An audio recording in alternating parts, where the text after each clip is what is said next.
الحمد لله نحمده ونستعينه ونستغفره ونعوذ بالله من شرور أنفسنا ومن سيئات أعمالنا من يهده الله فلا مضل له ومن يضلل فلا هادي له أشهد أن لا إله إلا الله وحده لا شريك له وأشهد أن محمدا عبده ورسوله أما بعد. கண்ணியமும் பெரும் கருணையும் நிறைந்த எல்லாம் வல்ல அல்லாஹுவின் நல்லடியார்களே, உங்கள் அனைவர் மீதும் அல்லாஹ்வின் சாந்தியும் சமாதானமும் என்றென்றும் நிலவட்டுமாக என்று பிரார்த்தனை செய்தவனாக இந்த உரையை ஆரம்பம் செய்கிறேன்.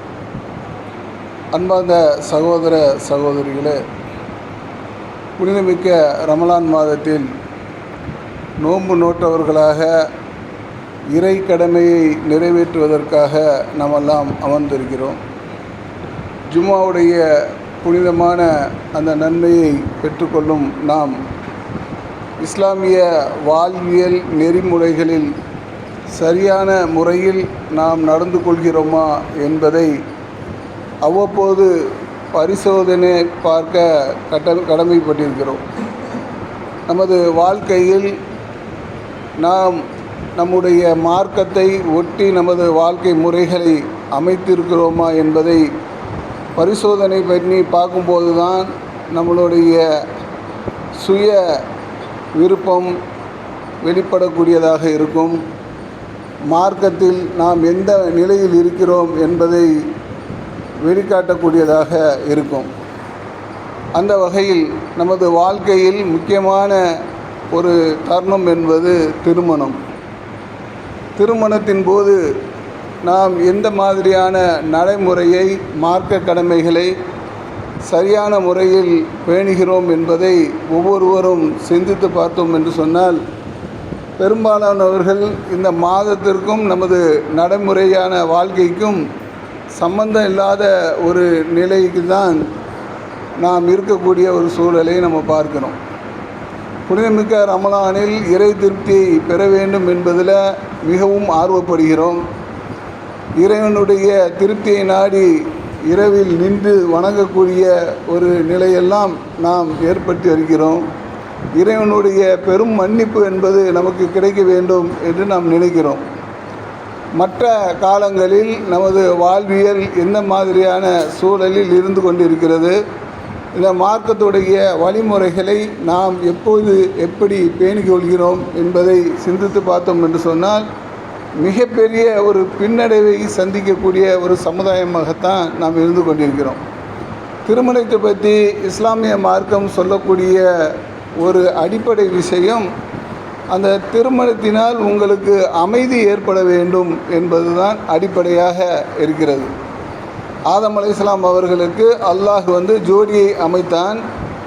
அந்த ஜோடியை எதற்காக அமைத்தான் என்று அல்லாஹ் சொல்லும்போது, அவர் உள்ளம் என்பது அமைதி பெற வேண்டும் என்பதற்காகத்தான் அந்த ஜோடியை அமைத்ததாக திருமறை குர்ஆனில் நீங்கள் படிக்கலாம்.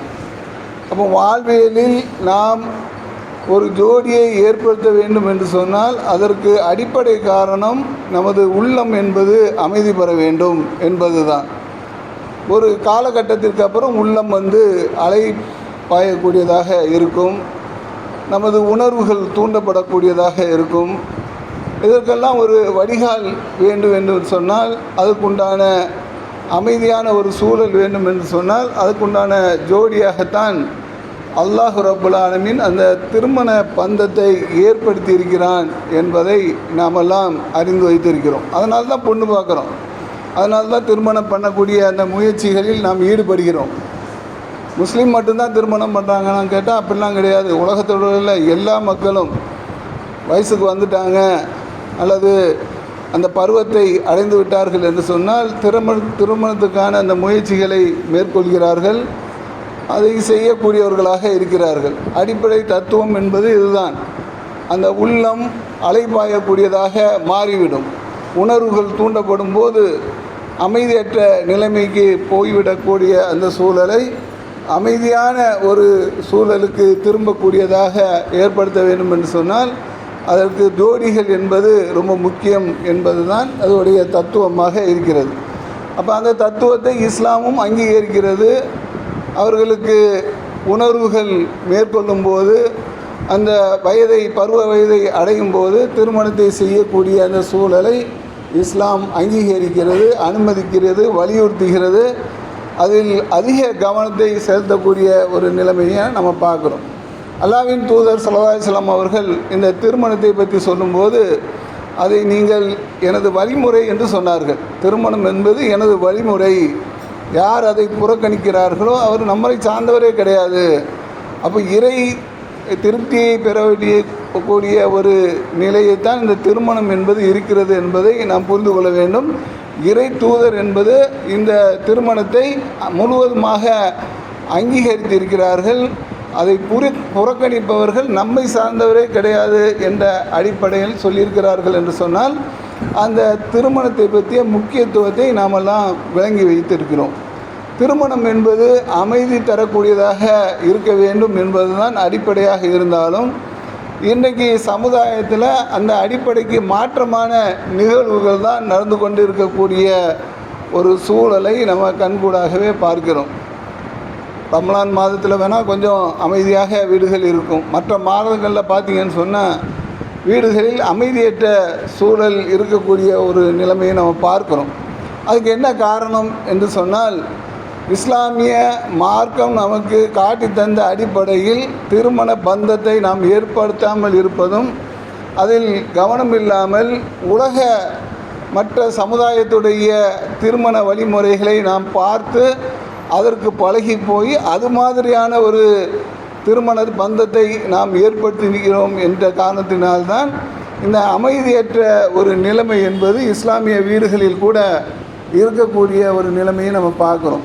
அப்போ அமைதி வேண்டும் என்று சொன்னால் இஸ்லாமிய மார்க்கம் நமக்கு எந்த அடிப்படையில் இந்த திருமணத்தை முன்வைக்கிறது, ஒரு பெண்ணை நம்ம எப்படி தேர்வு செய்ய வேண்டும், அந்த பெண்ணுக்கு என்ன மாதிரியான உரிமைகள் கொடுக்க வேண்டும், எப்படி நாம் அதை திருமணம் செய்ய வேண்டும், எப்படி வாழ்க்கையை நடத்த வேண்டும், இதெல்லாம் இஸ்லாம் மார்க்கம் நமக்கு முழுமையாக கற்றுத்தந்திருக்கும் போது அதை முற்றிலுமாக புறக்கணித்து இந்த உலக வாழ்க்கையுடைய கவர்ச்சிகளை நோக்கி நமது தேடலை நாம் ஆரம்பிக்கும் போது, அதில் ஒரு தேடலாக மிகப்பெரிய பணக்கார வீட்டு பொண்ணு தான் வேணும், செல்வங்கள் அதிகமாக இருக்க வேண்டும், அழகான கவர்ச்சி இருக்க வேண்டும், இந்த மாதிரியான ஒரு நிலையில் நம்ம பெண்களை தேடும்போது அது மிஸ்மேட்ச் ஆகி குடும்பங்களில் பிரச்சனைகள் ஏற்படக்கூடிய ஒரு நிலைமையை பார்க்குறோம்.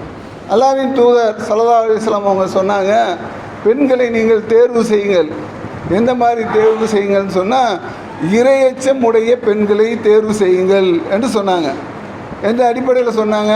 ஒரு பெண் 4 காரணத்துக்காக திருமணம் முடிக்கப்படுகிறார். ஒன்று அவளுடைய செல்வம், இன்னொன்று அவருடைய அழகு, 3 அவளுடைய பாரம்பரியம், 4 அவளுடைய இறையச்சம். இந்த 3 நமக்கு கண்ணுக்கு தெரியும். செல்வம் நமக்கு கண்ணுக்கு தெரியுது, பாரம்பரியம் நமக்கு கண்ணுக்கு தெரியுது, அழகு நம்ம கண்ணுக்கு தெரியுது. இதெல்லாம் தான் நமக்கு ஒரு பெரிய ஒரு விஷயமாக, உலக விஷயமாக இருக்கின்ற காரணத்தினால் அதை நோக்கி நமது பார்வைகள் செலுத்தக்கூடிய நிலைமையை நம்ம பார்க்கணும். இறையச்சத்தை நம்ம எப்படி மதிப்பிடுறது? அது கண்ணுக்கா தெரியும்? அது உள்ளத்தோடு சம்மந்தப்பட்ட ஒரு விஷயம். அப்போ ஒரு பெண் இறையச்சமாக இருக்கிறார் என்று சொன்னால் நம்ம அதை எப்படி அடையாளப்படுத்துவது என்று சொன்னால், வெளிப்படையான ஒரு அடையாளம் தான். வெளிப்படையாக அந்த பெண் எப்படி நடந்து கொள்கிறார், மரியாதையாக நடந்து கொள்கிறாரா, அந்த குடும்ப பெரியவர்களிடம் அழகான முறையில் நடந்து கொள்கிறார்களா, இறையச்சத்துடன் தொழுகிறாங்களா, நோன்பு நோக்கிறாங்களா, அல்லாஹ்வுக்கு பயந்து நடக்கிறாங்களா, அந்த வெளிப்படையாக நம்ம இறைவனுடைய அச்சத்துக்கு நம்ம வெளிப்படையாக சில காரணங்கள் வச்சுருப்போம்ல. உள்ளத்தை நம்ம ஆராயவே முடியாது, வெளியில் ஆக்டிங் கூட பண்ணலாம், உள்ளுக்குள்ளே இருக்கிறத அல்லாஹ் மட்டும்தான் அறிவான். அதை நம்ம ஆய்வு பண்ணிலாம் பொண்ணு தேட முடியாது. அப்போ வெளிப்படையாக இருக்கக்கூடிய அம்சத்தை வைத்து அந்த இறையச்சத்துடைய அந்த பெண்ணை நாம் தேர்வு செய்தோம் என்று சொன்னால், அதுதான் நமக்கு நல்ல ஒரு வாழ்க்கையாக அமைவதற்கு அடிப்படையான ஒரு விஷயமாக இருக்கும் என்பதை மூமின்கள் முதலில் தெரிந்து கொள்ள வேண்டும். ஒரு பொண்ணு நீங்கள் பார்க்க போகிறீங்கன்னு சொன்னால், அது குறைஞ்சபட்சம் ஒரு நல்ல பொண்ணாக இருக்கணும். நல்ல பொண்ணுக்கு அடையாளம் நம்ம என்ன வச்சுருக்கோன்னா அழகான பொண்ணுன்னு வச்சுருக்குறோம். அழகான பொண்ணு நல்ல பொண்ணுக்குடைய அடையாளம் கிடையாது. நல்ல பொண்ணுக்கு அடையாளம் சொன்னால் இறைச்சமாக இருக்கணும், நல்ல பெரியவங்களை மதித்து நடக்கணும், சின்னவங்கக்கிட்ட அன்பாக நடக்கணும், மார்க்க வரம்புகளை பேணி நடக்கக்கூடியவர்களாக இருக்கணும், இறைவனுக்கு பயந்து தொழுகை நோன்பு அந்த மாதிரியான வெளிப்படையான வணக்க வழிபாடுகளில் கவனமாக இருக்கக்கூடிய பெண்ணாக இருக்கணும்னு சொல்லி அந்த அடிப்படையில் நீங்கள் பெண்ணை தேர்வு செய்தீர்கள் என்று சொன்னால் அது ஒரு முழுமையான ஒரு வாழ்க்கைக்கு பொருத்தமான ஒரு தேடுதலாக இருக்கும் என்பதை மூமின்கள் புரிந்து கொள்ள வேண்டும். ஆனால் நமது தேடுதல் அந்த மாதிரி இல்லைங்கிறது தான் முக்கியமான ஒரு விஷயமாக இருக்குது. திருமணத்துக்கு போகிறீங்க, குடும்பத்தை கூப்பிட்டு போகிறீங்க, அக்கா தங்கச்சிங்கெல்லாம் அது வரைக்கும் சேர்க்கவே மாட்டீங்க. பொண்ணு பார்க்கணுன்னா இப்போ சேர்த்துடுறீங்க, எங்கே இருந்தாலும் கூப்பிடுவீங்க. அது வரைக்கும் அக்கா தங்கச்சிகள் வந்து பகையாக கூட இருக்கிறாங்க. ஆனால் பொண்ணு பார்க்கணுன்னா வந்துடுறாங்களா, என் தம்பிக்கு நான் தான் பொண்ணு பார்ப்பேன், நான் சரின்னு சொன்னால் தான் அவன் வந்து ஓகே சொல்லுவான். நீங்கள் எப்படி சரின்னு சொல்லுவீங்க? இறைச்சமுடைய பெண்களை தேர்வு செய்கிறீங்களா? திருமண வீட்டுக்கு போகிறீங்க, அங்கே உள்ள விஷயங்கள்லாம் அப்படி சுற்றி முற்றி பார்க்குறீங்க, அந்த பொண்ணை பார்க்குறதே கிடையாது. அந்த வீட்டில் உள்ள அந்த சுற்றி அந்த வசதி வாய்ப்பான அந்த விஷயங்கள்லாம் பார்க்குறீங்க, மரியாதைகள் நமக்கு எந்த மாதிரி இருக்குதுங்கிறத பார்க்குறீங்க. ஒரு பொண்ணு வந்து ஓகே சொல்லணும்னு சொன்னால் அந்த பொண்ணுடைய மாப்பிள்ளையுடைய சகோதர சகோதரிகளை நல்ல மாதிரியாக கவனிக்க வேண்டும் சொல்லி இப்போ எல்லாத்தையும் புரிஞ்சு வச்சுருக்குறாங்க. இவங்களை கவனித்தா தான் அங்கே ஓகே ஆகுங்கிறது தெரியுது. அப்போ அந்த அடிப்படையில் தான் நீங்கள் அந்த பொண்ணுகளை பார்க்கக்கூடிய ஒரு நிலைமையை சமுதாயத்தில் ஏராளமான மக்கள் இதை தான் செய்து கொண்டு இருக்கிறார்கள். பொண்ணு பார்த்தீங்களா, அந்த பொண்ணு பிடிக்கல, ஏன் பிடிக்கல, அங்கே வந்து சூழலே சரியில்லை அப்படின்றாங்க. பொண்ணு நல்ல மாதிரி இருக்குதா, பொண்ணுடைய அந்த நடவடிக்கை நல்ல மாதிரியாக இருக்கிறதானா அதை பற்றி பெரும்பாலானவர்கள் பேசாத ஒரு சூழல் தான் ஏற்படுகிறது. அப்போ இதை மாற்றாத வரைக்கும் நல்ல பெண்களை தேர்வு செய்யக்கூடிய அந்த நிலைமை என்பது மிகவும் கஷ்டமான ஒரு சூழலாக இருக்கும். இப்போ மூமின்கள் வந்து பெண்ணை தேர்வு செய்யும்போது இறையச்சமுடைய வெளிப்படையாக இறையச்சமுடைய பெண்களை தேர்வு செய்வது என்பது ரொம்ப முக்கியமான ஒரு விஷயமாக இருக்கிறது. அடுத்ததாக பெண்களை பார்க்க சொல்லி இஸ்லாம் வந்து வலியுறுத்துகிறது. ஒரு திருமணம் செய்யக்கூடிய அந்த ஆண் அந்த பெண்களை பார்த்து திருமணம் செய்யக்கூடிய அந்த நிலைமையை ஏற்படுத்த வேண்டும் என்பதை இஸ்லாம் வலியுறுத்துகிறது. ஆனால் பெரும்பாலான பார்த்தீங்கன்னு சொன்னால் மாப்பிள்ளை போய் பார்க்குறதே கிடையாது பொண்ணை. அவங்க சொந்தக்காரங்க பார்த்து ஓகே சொன்னால் அது ஓகே அப்படிங்கிற அளவுக்கு தான் இன்றைக்கி பெரும்பாலான அவர்கள் இருந்து கொண்டு இருக்கிறார்கள். ரொம்ப சிலர் வந்து இல்லை நான் பொண்ணை பார்க்கணும் அப்படின்னு சொல்லி அதில் நல்லது கெட்டெல்லாம் பார்த்து அவங்க தேர்வு செய்கிறாங்க. பெரும்பாலானவர்கள் எப்படி இருக்கிறாங்கன்னு சொன்னால் குடும்பத்தினர் வந்து பார்த்தாங்கன்னு சொன்னால் ஓகே அப்படிங்கிற மாதிரி இருக்கிறாங்க. அதுதான் பின்னால் மிகப்பெரிய ஒரு பிரச்சனையாக மாறக்கூடிய ஒரு சூழல் இருக்கிறது. குடும்பத்தினர் எந்த மாதிரி பார்ப்பாங்கன்னா இந்த மாதிரி தான் வசதி வாய்ப்புகளை பார்ப்பாங்களா, பின்னால் குடும்பம் திருமணமான பிறகு பார்த்தீங்கன்னு சொன்னால் அந்த வசதி வாய்ப்புகள்லாம் பின்னுக்கு தள்ளப்படும். எது முன்னுக்கு தள்ளப்படும்னு சொன்னால் அன்பு, அரவணைப்பு, குடும்பங்களில் அந்த பெண்ணு நடந்து கொள்ளக்கூடிய முறை, இதுதான் வந்து முன்னுக்கு தள்ளப்படும். இதில் வந்து அது பிரச்சனை, அது ஆரம்பத்திலே பிரச்சனை வந்துச்சுன்னு சொன்னால் அதுக்கப்புறம் அந்த குடும்பம் பூரா அது மிகப்பெரிய ஒரு பிரச்சனை ஏற்பட்டு பஞ்சாயத்து வரைக்கும் போய் அந்த திருமணமே வேண்டாம் என்கின்ற ஒரு நிலைக்கு கூட செல்லக்கூடிய மக்களையும் நம்ம பார்க்குறோம். அந்த மாதிரியான ஒரு இஸ்லாமிய நடைமுறை கிடையாது. இஸ்லாமிய நடைமுறை என்ன சொன்னால், அல்லாஹ்வின் தூதர் ஸல்லல்லாஹு அலைஹி வஸல்லம் அவங்கக்கிட்ட நாங்கள் இருந்தோம். அப்போது ஒரு மனிதர் வந்து அன்சாரி பெண் ஒருத்தர் வந்து நான் திருமணம் செய்ய விரும்புகிறேன்னு வந்து அவர் சொல்கிறார் அல்லாஹ்வின் தூதர்கிட்ட. அப்போ அல்லாஹ்வின் தூதர் சொல்கிறாங்க, அந்த பெண்ணை நீ பார்த்து விட்டாயான்னு சொல்லி கேட்குறாங்க. அதுக்கு அவர் இல்லை என்று சொல்கிறார். நான் பார்க்கல, திருமணம் தான் ஏற்பாடு பண்ணிட்டார், ஆனால் பெண்ணை பார்க்கலங்கிறாரு. அப்போ ரசூலுல்லாஹ் சொல்கிறாங்க, நீ அந்த பொண்ணை போய் பாரு, அந்த பொண்ணுடைய கண்ணில் ஏதோ பிரச்சனை இருக்குது அப்படின்னு சொல்லி ரசூலுல்லாஹ் சொன்ன ஒரு செய்தியை நம்ம பார்க்குறோம். அப்போ ரசூலுல்லாஹ் கண்ணில் பிரச்சனை இருக்குதுன்னு சொல்கிற செய்தியை ஏன் சொல்கிறாங்க? பின்னால் பிரச்சனை வரக்கூடாது. திருமணத்துக்கு அப்புறம் வந்து சொல்கிறானா இல்லையா, நான் அப்படி எதிர்பார்த்தேன், இப்படி எதிர்பார்த்தேன், உங்கள்கிட்ட அது இல்லை இது இல்லைன்னு சொல்லி பஞ்சாயத்துகளை பார்த்தீங்கன்னு சொன்னால் ரொம்ப கேவலமாக இருக்கக்கூடிய ஒரு நிலைமையெல்லாம் நம்ம பார்ப்போம். எதிர்பார்ப்புகள், உனக்கு எதிர்பார்ப்பு அப்படி இருக்குன்னு சொன்னால் திருமணத்துக்கு முன்னாலேயே அந்த பெண்ணுடைய விஷயங்களை அறிந்து அதை பார்க்கக்கூடிய ஒரு உரிமையை மார்க்கம் உங்களுக்கு தந்திருக்குதா இல்லையா? அதை ஏன் பயன்படுத்த மாட்டேங்கிறீங்க? அதை ஏன் அடுத்தவங்க கையில் கொடுக்குறீங்க? அடுத்தவங்க உங்களுக்கு எந்த மாதிரி வந்து பெண்ணை பார்ப்பாங்க? அவங்களுடைய வசதி வாய்ப்பு, அவங்களுடைய சிந்தனையை வச்சு தானே பார்ப்பாங்க. நீங்கள் எதிர்பார்க்கக்கூடிய விஷயங்களை அவர்கள் எப்படி உன்னிப்பாக கவனித்து சொல்லுவாங்க? மார்க்க அந்த உரிமை உங்களுக்கு தந்திருக்குதா இல்லையா? பெரும்பாலான பஞ்சாயத்து பார்த்தீங்கன்னு சொன்னால் இதுதான், நான் அப்படி எதிர்பார்த்தேன், இப்படி எதிர்பார்த்தேன், என்ன எதிர்பார்த்தேன், இறையச்சத்தை எதிர்பார்த்தி அதில் ஏதாவது கோணலா? இல்லை, கோணலாம் நல்லா தான் இருக்குது, என் எதிர்பார்ப்பு வேறு. அப்போ இவன் வேறு ஏதோ எதிர்பார்ப்பு வச்சுருக்கிறான். அப்போ அதை பார்க்க சொல்லி மார்க்க அனுமதிக்குதா இல்லையா? அப்போ அந்த அனுமதியை வந்து பயன்படுத்தாமல் அந்த திருமணங்களை நடத்தக்கூடிய ஒரு சூழலில் அது ஒரு அமைதி இல்லாத ஒரு மன வாழ்க்கையாக அமையக்கூடிய ஒரு சூழல் சமுதாயத்தில் இருந்து கொண்டு இருக்கக்கூடிய ஒரு நிலைமையை நம்ம பார்க்குறோம். ஜுலைபிப் என்கின்ற ஒரு சஹாபி, அவர் பார்த்தீங்கன்னு சொன்னால் நீங்கள் கேள்விப்பட்டிருப்பீங்க, ரொம்ப அருவருப்பான ஒரு தோட்டத்தில் இருப்பாங்க அவங்க. ஆனால் நபி தோழர் தான், அல்லாஹ்வுடைய தூதருடைய தோழர். எந்த அளவுக்கு தோழர்னு சொன்னால் ரொம்ப விருப்பமான தோழர், ரசூலுக்கு ரொம்ப பிடிக்கும். அந்த மாதிரியான ரசூலை உருவங்களை வச்சுலாம் மதிப்பிட மாட்டாங்க தானே, உள்ளத்தை வச்சு தான் மதிப்பிடுவாங்க. யாருக்கு உள்ளத்தில் ஒரு நல்ல சிந்தனை இருக்கிறதோ, உள்ளத்தில் நல்ல எண்ணங்கள் வெளிப்படுகிறதோ அவர்கள் நெருக்கமாக வைத்துக்கொள்வார்கள். ஜுலைபிப் ரலியல்லாஹு அன்ஹு அவர்கள் வந்து தோற்றத்தில் ரொம்ப மோசமாக இருப்பாங்க. அவங்கள பார்த்தா யாரும் பக்கத்தில் கூட போக மாட்டாங்க, அந்த அளவுக்கு ரொம்ப மோசமான ஒரு தோற்றத்தை உடையவர்கள். அவர்கள் வந்து ஒரு நாள் ரசூலாவை சந்திக்கும் போது திருமணம் முடிச்சிட்டியான்னு சொல்லி ரசூலா கேட்குறாங்க. இல்லை, என் உருவத்துக்கு யார் பொண்ணு தருவாங்க? எனக்கு பொண்ணு தேவை இருக்குது, திருமணம் தேவை இருக்குது, ஆனால் என் உருவத்தை பார்த்து யாரும் பொண்ணு தர மாட்டேங்கிறாங்க அப்படின்னு சொல்லும்போது அல்லாஹ்வின் தூதர் வந்து ஒரு குடும்பத்தை காட்டி அந்த குடும்பத்தில் போய் நான் சொன்னேன்னு சொல்லி நீங்கள் பொண்ணு கேளுங்க அப்படின்னு சொல்லி ரசூலா சொல்கிறாங்க. அப்போது அல்லாஹ்வின் தூதருடைய அந்த பரிந்துரையை ஏற்றுக்கொண்டு அந்த ஜுலைபிப் ரலியல்லாஹு அன்ஹு வந்து அந்த வீட்டுக்கு போகிறாங்க.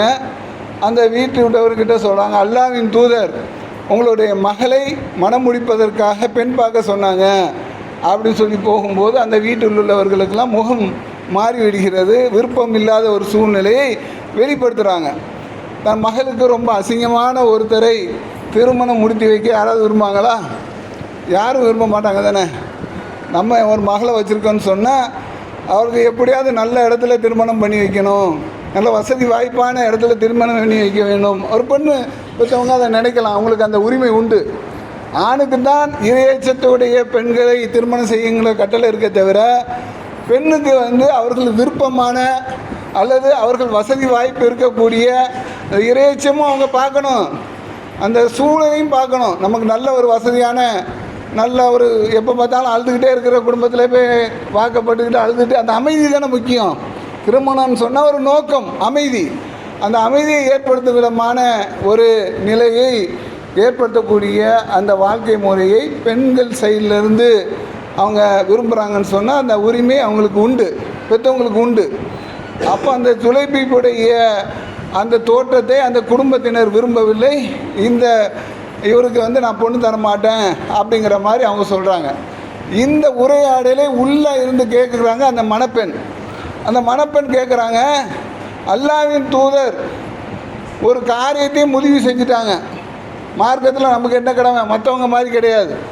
சொன்னவங்க அல்லாஹ்வுடைய தூதர். அல்லாஹ்வும் அவனுடைய தூதரும் ஒரு காரியத்தை முடிவு செய்து விட்டால் நம்பிக்கை கொண்ட ஆண்களுக்கும் பெண்களுக்கும் அந்த காரியத்தில் சுய விருப்பம் என்பது இல்லை. அல்லாஹ்வுடைய தூதருக்கும் அல்லாஹ்வுக்கு மாறு செய்பவர்கள் தெளிவான வழிகேட்டுக்கு போய்விட்டார்கள். அப்போ திருமறை குர்ஆனுடைய வசனம்.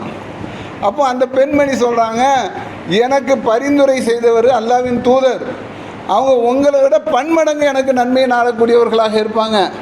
அதனால் இந்த ஜுலைபிப் என்கின்ற அந்த நபி தோழரை அவரை வந்து நான் திருமணம் செய்கிறேன் என்று அவங்க சொன்ன ஒரு செய்தியை நம்ம பார்க்குறோன்னு சொன்னால் இந்த தன்மை வந்து நம்மகிட்ட இருக்கணும். பெண்களை பார்க்கக்கூடிய ஒரு தன்மை இருக்க வேண்டும். ஆண்களுடைய குறையை பெண்களிடம் இவர் இந்த மாதிரியான குறையான ஆள் ரசூலுல்லாஹ் கிட்ட கூட அந்த ஒரு பெண்மணி கேட்பாங்க, எனக்கு வந்து திருமணம் செய்யணும்னு சொல்லி நான் முடிவு எடுத்திருக்கிறேன், 2 பேர் வந்து அதுக்கு தேர்வு செய்திருக்கிறேன், இவங்களை பற்றி சொல்லுங்கள், நான் யாரை திருமணம் செய்யட்டும் அப்படின்னு சொல்லும்போது அதில் ஒருத்தர் வந்து ரொம்ப கஞ்சன், இன்னொருத்தர் வந்து ரொம்ப முரடன் அப்படின்னு சொல்லி அந்த கஞ்சனும் அந்த முரனுடைய குறைகளை அந்த மணப்பெண்ணுக்கு அல்லாஹ்வின் தூதர் சொன்னார்கள் நீ முடிவு பண்ணிக்கோ, யார்கிட்ட வாழ்வோன்னு சொல்லி நீ முடிவு பண்ணிக்கோ. ஆனால் ஒருத்தன் கஞ்சன் ஒருத்தன் முரணை அடித்து விடுவான், ஏதாவது ஒன்று சொன்னால் நீ அடி பின்னி விடுவான். ஆனால் இன்னொருத்தன் உனக்கு தேவையை பூர்த்தி செய்ய மாட்டான், கொஞ்சம் கஞ்சத்தனமாக இருப்பான். நீ யார்கிட்ட அமைதியாக வாழக்கூடிய ஒரு சூழலை நீ முடிவு பண்ணிக்கோன்னு சொல்லி ரசூலுல்லாஹ் சொன்னதாக அந்த செய்தியை பார்க்குறோம். அப்போ மணப்பெண்ணாக இருந்தாலும் சரி, மணமகனாக இருந்தாலும் சரி, அவர்களிடம் இருக்கக்கூடிய குறைகளை வெளிப்படையாக பேசி திருமணம் செய்யக்கூடிய அந்த சூழல் என்பது நம்ம சமுதாயத்தில் இருக்குதா? இப்போ அப்படி இருக்குதா? நம்ம சமுதாயத்தில் 1000 பொய் சொல்லுங்கிறான். கல்யாணம் பண்ணணும்னா 1000 பொய் சொல்லி ஒரு கல்யாணத்தை பண்ணு. ஒரு பொய் சொன்னாலே கல்யாணம் சந்தோஷமாக இருக்காது. 1000 பொய்யை சொல்லி கல்யாணம் பண்ண எப்படி சந்தோஷமாக இருக்கும்? அப்போ ஏன் திருமணம் பண்ண சந்தோஷமாக இல்லை என்பதற்கு காரணத்தை நீங்கள் வெளியெல்லாம் தேட வேண்டியதில்லை. நம்மளுடைய நடைமுறை தான் காரணம். நம்ம சரியாக தேர்வு செய்யவில்லை, நம்ம அதில் கவனிக்கவில்லை. மார்க்கம் தெளிவான ஒரு விஷயங்களை நமக்கு தந்திருக்கிறது.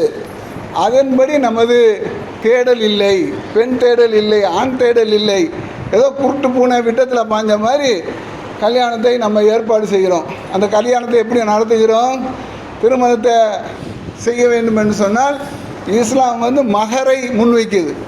ஒரு பெண்ணுக்கு நீங்கள் மகரை கொடுத்து திருமணம் செய்யுங்கள், இதை அடிப்படை விஷயமாக இஸ்லாம் சொல்கிறது. ஆனால் இங்கே என்ன நடக்குது? இஷ்டத்துக்கு பேசுகிறது. உங்கள் பொண்ணை கொடுக்குறீங்களா, என்ன செய்கிறீங்க ஆரம்பிச்சிடறானே. வரதட்சணை ஹராம்னு சொல்லி இப்போ நிறைய பேருக்கு தெரியுது, மார்க்கத்தில் இல்லைன்னு தெரியுது. இப்போ என்ன சொல்கிறாங்க? இப்போ தேடலே இப்படி வேறு மாதிரி இருக்குது. தேடலே இப்போ எப்படி இருக்குதுன்னு சொன்னால், பணக்கார குடும்பம், வீடு இருக்கணும். பொண்ணுடைய வாப்பா என்ன பண்ணுறாரு, பொண்ணுடைய வாப்பா என்ன பண்ணால் உனக்கு என்னன்னு? பொண்ணை வச்சு வாழ போகிறது நீ, பொண்ணுக்கு மகர் கொடுத்து திருமணம் பண்ண போகிறது நீ, பொண்ணுக்கு செலவு பண்ண போகிறது நீ. மார்க்கம் இந்த கடமையும் உன் மேலே விதிச்சிருக்குது. பொண்ணுடைய வாப்பா என்ன செஞ்சால் என்னென்னு? அவர் பெரிய தொழிலதிபராக இருக்கணுமா, அவர் 2-3 கடை வச்சுருக்கணுமா, அதில் வச்சுருக்குறாங்க. என் பையன் வந்தால் போனால் வீட்டில் நல்ல மாதிரி வைக்கணும்னா அவங்க நல்ல மாதிரி இருக்கணும்ல, அப்படிலாம் வச்சுருக்குறாங்க. இதெல்லாம் மார்க்கத்தில் உள்ளதா? மறைமுகமான ஒரு வரதட்சணையை ஊக்குவிக்கக்கூடிய ஒரு விஷயங்கள் நம்மிடம் இருக்கிறது. ஏன்னா நமக்கு மார்க்கம் தெரியுது வரதட்சணை வாங்கக்கூடாதுன்னு சொல்லி. வரதட்சணை வாங்கக்கூடாதுன்னா என்ன செய்யணும்? கொஞ்சம் நல்ல வசதியான வீட்டிலேருந்து பொண்ணை எடுக்கணும், இல்லைன்னா எதையாவது சொல்லி தட்டி கழிக்கணும். அந்த பொண்ணு நல்ல பொண்ணு தானேப்பா, ஏன்பா வேண்டாண்ணே? இல்லை, நான் கொஞ்சம் படித்த பொண்ணாக பார்க்குறேன். இவன் படிச்சிருக்கானா, அதனால் படித்த பொண்ணாக பார்க்குறேன். சரி, படித்த பொண்ணாக பாரு. ஆனால் கல்யாணம் பண்ணும்போது படிக்காத பொண்ணாக கல்யாணம் பண்ணுவான். என்னன்னு பார்த்தா வசதி அப்படி உள்டாவாக இருக்கும். அப்போ இந்த மாதிரியான தேடல்கள் எல்லாம் நம்ம தேடுகிறோம் என்று சொன்னால் திருமணத்துக்கு பின்னால் அமைதி கிடைக்குமா? அதுதான் ரொம்ப முக்கியமான விஷயம். அமைதி இல்லைன்னு சொன்னால் எங்கேருந்து கிடைக்கும்? மார்க்கம் சொன்ன அடிப்படையில் நாம் திருமணம் செய்கிறோமாங்கிறது தான் முக்கியமான கேள்வி. பெண்களுக்கு அவர்களுடைய மனக்கொடைகளை கட்டாயமாக கொடுங்கள், மார்க்கம் சொல்லுது. கட்டாயமாக எவ்வளோ கொடுக்குறான் தெரியுமா? 500 ரூபா 1000 ரூபா கட்டாயமாக கொடுத்துட்றான். பதிவீடு பண்ணுறாங்க. மகர தொகை எவ்வளவு? 1000, 2000, 5000. வாங்குறது எவ்வளவு? 5 லட்சம் 10 லட்சம். அப்போ மிகப்பெரிய ஒரு வரதட்சணை கொடுமையை தெரியாமலேயே அரங்கேற்றி இருக்கக்கூடிய ஒரு சமுதாயமாக நம்ம இருக்கிறோம்னு சொன்னால் எப்படி அமைதி கிடைக்கும்? அதான் ரொம்ப முக்கியமான விஷயம். பயங்கர பில்டப் பண்ணி திருமணம்லாம் அந்த அந்த சொந்தக்காரங்க வந்தவங்க பயங்கரமான அக்கறைப்பட்டவங்களாம் காணாமல் போயிடுறாங்க.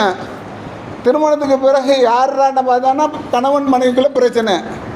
அந்த பெற்றோர்கள் இந்த பெற்றோர்கள் சங்கடப்பட்டு நிம்மதி இழந்து அந்த வீடுகளில் மிகப்பெரிய ஒரு கஷ்டங்களை அனுபவித்து துன்பங்களை அனுபவித்து கொண்டு இருக்கிறார்கள்னு சொன்னால் என்ன காரணம்? பொருந்தாத திருமணங்களை நாம் ஏற்படுத்துவது தான் காரணம். மார்க்கம் சொன்ன அடிப்படையில் நமது திருமண விஷயங்களை நம்ம அமைக்காததான் காரணம் என்பதை மூமின்கள் கருத்தில் கொள்ள வேண்டும். வலிமா வைக்கிறானே, வலிமா எப்படி வைக்கிறான்? ஆண் வலிமா கொடுக்கணும், திருமண சந்தோஷத்தை வெளிப்படுத்தணும். அப்படிங்கிறதுக்காக ஆண் அவங்களுடைய சொந்த பந்தங்களுக்கு தெரிஞ்சவங்களுக்கு வலிமா கொடுக்கணும், திருமண வலிமா. ரசூலுல்லாஹ் என்ன சொல்கிறாங்க? அப்துல் ரஹ்மான் பின் அவுஃப் அவங்க இந்த சஹாபிக்கு என்ன சொல்கிறாங்க? ஒரு ஆட்டையாவது நீ அறுத்தது தர்மம் செய்யி, வலிமா விருந்து கொடு அப்படின்னு சொல்கிறாங்க. நம்மால் ஊரை சுற்றி வலிமா போடுறான். ஒரு ஆடு என்ன, அதில் 50 ஆடு பெருமையெல்லாம் காட்டுறான். அந்த வலிமா விருந்து எந்த செய்தியை பிற மக்களுக்கு எடுத்து சொல்கிறது? இந்த மாதிரியான கஷ்டமான திருமணங்களை நான் நடத்துவேன், திமுறான திருமணங்களை, ஆடம்பரமான திருமணங்களை நான் நடத்துவேன், என்னை கேட்கறதுக்கு எந்த நாதியும் கிடையாது என்கின்ற செய்தியை பிற மக்களுக்கு நீங்கள் கடத்துறீங்க. ஏழை எளிய மக்கள் திருமணம் செய்வதற்கு கஷ்டப்பட்டு கொண்டிருக்கிறார்கள். வலிமா விருந்து பெரிய ஒரு சோதனையாக சில மாப்பிள்ளைகளுக்கு இருக்கிறது. திருமணம் பண்ணலையாப்பா? பண்ணலைங்க. ஏன்னு சொன்னால் மகருக்கெல்லாம் என்கிட்ட காசு இருக்குங்க, அந்த வலிமாவுக்கு காசு இல்லைங்க. ஏன்பா காசு இல்லை? சிம்பிளாக நீ ரொம்ப மார்க்கம் சொன்ன அடிப்படையில் ஒரு சின்ன அளவில் பேரிச்சம்பழத்தை கூட நீ கொடுத்து வலிமையாக முடிச்சிக்கலாமே அப்படின்னு சொன்னால், என் குடும்பத்தில் ஒத்துக்க மாட்டாங்க, என் குடும்பத்தில் இத்தனை பேர் இருக்கிறாங்க, இப்படி பண்ணாங்க, என் சகோதரன் அப்படி வலிமா கொடுத்தான், என்னுடைய சித்தி பையன் இப்படி வலிமா கொடுத்தான்னு சொல்லி இந்த வலிமாவுக்கு மிகப்பெரிய ஒரு போர் நடத்துகிறோம் என்று சொன்னால், இதெல்லாம் நம்ம மீது நமக்கு நாமே திணிக்கப்பட்ட மிகப்பெரிய கஷ்டமாக இல்லையா? அப்போ இந்த கஷ்டங்களை உள்ளடக்கிய ஒரு திருமணம் அமைதியாக எப்படி இருக்கும்? அமைதி இல்லாமல் இருக்கிறதுக்கு நாம தானே காரணம். திருமணத்தை சரியான முறையில் நடத்துவதே கிடையாது. அதில் இன்றைக்கி பார்த்தீங்கன்னு சொன்னால் ஏராளமான விதத்தான நிகழ்ச்சிகள், ஆடம்பரங்கள், ஃபோட்டோ ஷூட் நடத்துகிறான் திருமணத்துக்கு. பிற மக்களை காப்பி அடித்து ஃபோட்டோ ஷூட்டு கல்யாணம் பண்ணுறதுக்கு முன்னாலேயே, 2 நாளைக்கு முன்னாலேயே, ஒரு வாரத்துக்கு முன்னாலேயே மணமகளும் மணமகனும் சேர்ந்து ஃபோட்டோகிராஃபருக்கு போஸ் கொடுத்துட்ருக்குறாங்க. என்னன்னு சொன்னால், நாங்கள் தான் திருமணம் பண்ண போகிறோம்ல, அதனால் ஃபோட்டோ ஷூட் நடத்துகிறோம். திருமணத்துக்கு ஒருத்தன் புல்லட்டில் இறங்குறான், புட்டு புட்டு புட்டு புட்டு புட்டுன்னு சொல்லி. எதுக்கு? திருமணம் பண்ண போகிறானா? ஆடல் பாடல் கூத்துகளை அரங்கேற்றக்கூடிய இஸ்லாமிய திருமணங்கள் என்று சொல்லக்கூடிய வலைதளங்களில் சிரிப்பாக சிரிக்குது. இதெல்லாம் இஸ்லாமிய திருமணமா? இதில் மௌலூது ஓதுற ஆலிம்சாக்கள் வேறு, அவங்க இந்த ஜிப்பாவை போட்டுக்கிட்டு நின்றுக்கிறாங்களா, இஸ்லாமிய அடையாளத்தை நாங்கள் காட்டுறோங்கிற பேரில். அப்போ இதுதான் இஸ்லாமிய திருமணமாக சமுதாயத்தில் சித்தரிக்கப்படுகிறது. இந்த மாதிரியான திருமணத்துக்கும் மார்க்கத்துக்கும் எந்த விதமான சம்மந்தமும் இல்லை. உங்களுக்கு அமைதி வேண்டும் என்று சொன்னால் இஸ்லாம் காட்டி தந்த அடிப்படையில் நமது திருமண முறைகளை அமைத்துக்கொள்ள வேண்டும். அப்போதுதான் இஸ்லாம் நமக்கு சரியான முறையில் புரியக்கூடிய ஒரு மார்க்கமாக இருக்கும், அதனுடைய நன்மைகளை பெறக்கூடியவர்களாக நாம் இருப்போம் என்ற அந்த சிந்தனை உங்களுக்கு தந்தவனாக இந்த முதல் உரையை நிறைவு செய்கிறேன்.